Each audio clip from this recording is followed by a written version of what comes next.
बदलण्याबद्दल, परंतु बाबासाहेबांनी जी घटना लिहिली आहे ती कोणीही कधीही बदलवणार नाही.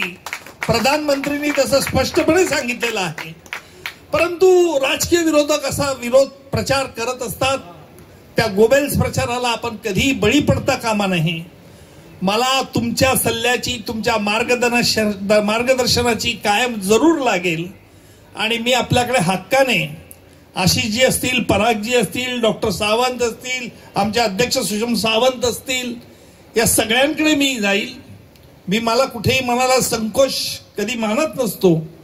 अनेक फौजदारी खटल्या चालवत असताना मी अजमल कसाब सारख्या देशद्रोहाला आणि त्याला फाशी दिल्यानंतर ज्या वेळेला पाकिस्तानमध्ये गेलो होतो, त्यावेळेला पाकिस्तानमध्ये मी आणि भारत सरकारचे 3 अधिकारी बरोबर होते. ज्यावेळेला त्यांच्याशी चर्चा केली की ज्यांनी हा 26/11चा हल्ला करण्याचा कट रचला ते हाफिज सईद आणि झकीउर रहमान लखवी, त्यांच्या विरुद्ध तुम्ही कुठेही गुन्हा दाखल करत नाही. पाकिस्तानी अधिकाऱ्यांचं ठाम उत्तर होतं की तुम्ही पुरावा द्या. म्हटलं बेट्यांनो, साजिश कट तुमच्या देशात रचला गेला आहे, पुरावे आमच्याकडे मागतात. पाकिस्तानच्या त्या आर्मी जनरलचं माझं थोडं शब्द भाचापिच्ची झाली. माझ्या बरोबरच्या फॉरेन एक्सटर्नल अफेअर्सच्या सेक्रेटरीने मला शांत केलं. म्हटलं तुम्हाला पुरावा शोधला पाहिजे. आम्ही परत आलो. परत आल्यानंतर मला सांगायला हरकत नाही, आशिषजी त्यावेळेला देवेंद्रजी मुख्यमंत्री होते.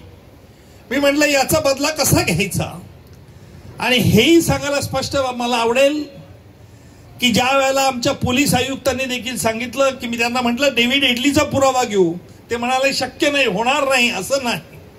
परंतु डेव्हिड हेडलीने शिकागो कोर्टात कबुली दिली होती गुन्ह्याची 35, आणि त्या अधिकारी याच्या अन्वये त्याला 35 वर्षाची शिक्षा झाली होती. डेव्हिड हेडलीचा पुरावा घ्यायचं, त्यावेळेचे तत्कालीन मुख्यमंत्री देवेंद्रजी यांना मी हे सांगितलं.